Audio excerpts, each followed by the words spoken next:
Colleen Murphy, thanks for taking the time. Wow, another stellar performance by your team. Just your assessment to coming out of beating Grand Canyon.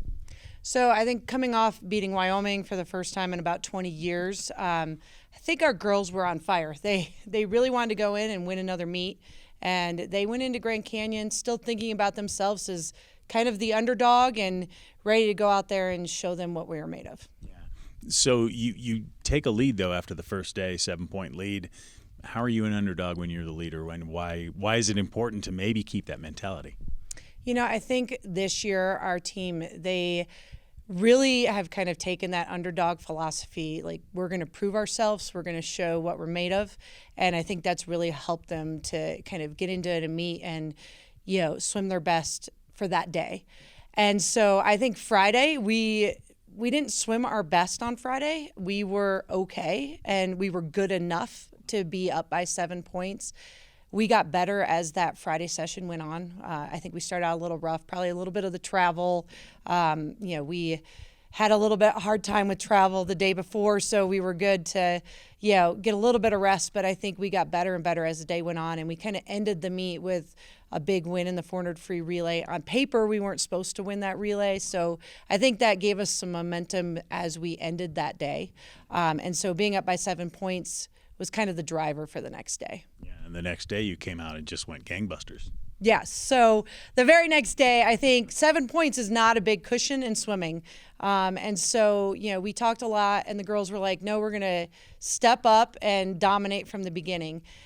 We started with the 400 medley relay, and the day before, they had won the breaststroke, they had won the butterfly, they had won the backstroke, and we had won the freestyle. So on paper and based on the day before, we weren't supposed to win the 400 medley relay.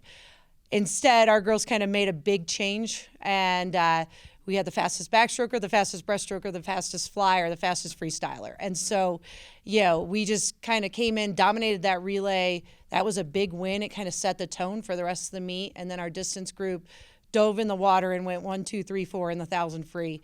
And that kind of set the tone for the rest of the day. And then it was kind of a big win. It didn't come down to the last events. We knew we had won the meet. And I think that was a big confidence booster for our women as we move forward with the rest of our season. Yeah, weekend off this weekend, but just talk to me. I mean, I can feel the excitement from you. I'm sure your team is just as excited. How do you keep that underdog mentality, though, as you go forward in the season? Because Air Force is starting to make waves, and people are starting to realize, oh, wait a minute, this Air Force women's team is pretty good. We're going into the Phil Hansel Invite, and it's all new teams. It's not teams that we've seen this year at all. And so I think we are still the underdog. No one really knows what we're doing. I think maybe our conference is seeing what we're doing. New Mexico is at that meet, but other than that, it's teams like Rice and Houston and Tulane that are at the Phil Hansel Invite. So I don't think they're paying any attention to us. And so that's good. I mean, I think our girls will kind of maintain that underdog as we go into that meet. Fantastic. Colleen, thanks for the time today, and good training before you get to that Phil Hansel in a couple of weeks. Thank you very much.